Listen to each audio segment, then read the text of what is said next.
उत्तर पुणे जिल्ह्यातील खेड तालुक्यामध्ये रात्रीपासून मुसळधार पाऊस सुरू आहे। याच पावसामुळे खरं तर जे शेतामध्ये पाणी साचलेलं पाहायला मिळते।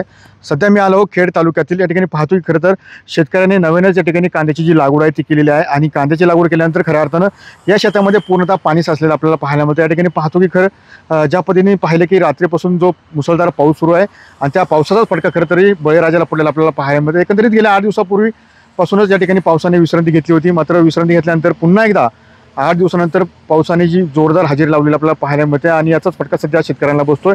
कारण की गेल्या 8 दिवसांमध्ये रब्बी हंगामामध्ये जी लागवड आहे त्या लागवडीसाठी असलेली सोयाबीन असेल, तूर असेल, इतर पिकांना खरं तर पावसाची आवश्यकता होती, मात्र पावसाने त्या ठिकाणी दडी मारल्याने त्या ठिकाणी सोयाबीन सुद्धा सुकलेला आपल्याला पाहायला मिळते। मात्र एकंदरीत काही कालावधीनंतर 8 दिवसानंतर हा जो पाऊस आहे हा पाऊस जोरदार बरसत आपल्याला पाहायला मिळते। एकीकडे आपण पाहतो की खरं तर बळीराजाने पाठीमागील हंगामामध्ये जो कांदा आहे तो कांदा खरं तर चाळीमध्ये साठवून ठेवला होता। त्याच पद्धतीने कांद्याला कुठेतरी बाजारभाव नाही आणि त्याचमुळे हा कांदा जो आहे तो चाळीमध्ये ठेवलेला पाहायला मिळत होता। मात्र एकंदरीत पुन्हा एकदा यावर्षी शेतकऱ्याने खरं तर जी कांदा लागवड आहे ती कांदा लागवड केलेली आपल्याला पाहायला मिळते आणि कांदा लागवडीमुळेच सध्या रात्रीपासून जो पाऊस बरसत आहे त्या पावसामुळे शेतामध्ये पाणी साचल्याने कुठेतरी पुन्हा एकदा शेतकऱ्याला मोठा फटका बसताना आपल्याला या ठिकाणी पाहायला मिळत आहे।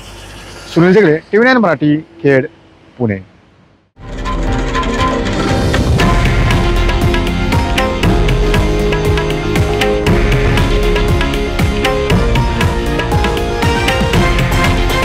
हे आहे देशातील नंबर 1 न्यूज नेटवर्क आणि आपण पाहत आहात TV9 मराठी, एकमेव।